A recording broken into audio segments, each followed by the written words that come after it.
celles et ceux ici qui ont participé à des luttes auprès de nos cadres, nos camarades italiens, qui sont depuis plus longtemps, on va dire, dans une lutte réellement sévère et rude avec les autorités italiennes contre ce projet, dont ils ont dénoncé déjà il y a quelques dizaines d'années les collusions avec d'ailleurs les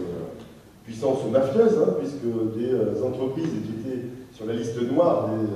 des compagnies avec lesquelles l'État italien n'avait pas le droit de travailler, ont trouvé des dispositifs pour les rendre éligibles à la commande publique italienne.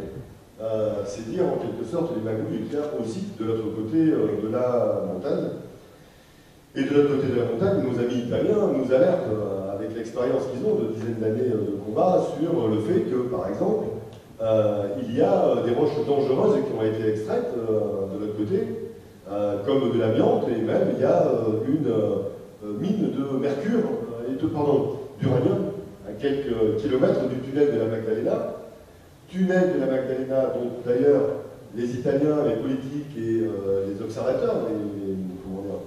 les défenseurs de l'environnement voudraient vérifier et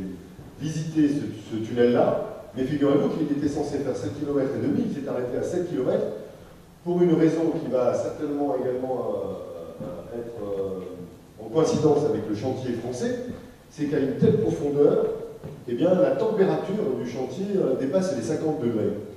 Et au-delà de 50 degrés, on se retrouve, les machines, les hommes, confrontés à toute une série de problématiques qui font qu'on n'est pas configuré organiquement, humainement, pour pouvoir travailler à ces profondeurs, sans qu'il y ait, en quelque sorte, l'usage de presque scaphandres, en quelque sorte, ou en tout cas de ventilation et de systèmes de refroidissement qui, à leur tour, vont représenter des quantités d'énergie phénoménales pour pouvoir, si jamais un jour ce projet voyait le jour, pour pouvoir le rafraîchir à une température qui le rendrait opérationnel en quelque sorte.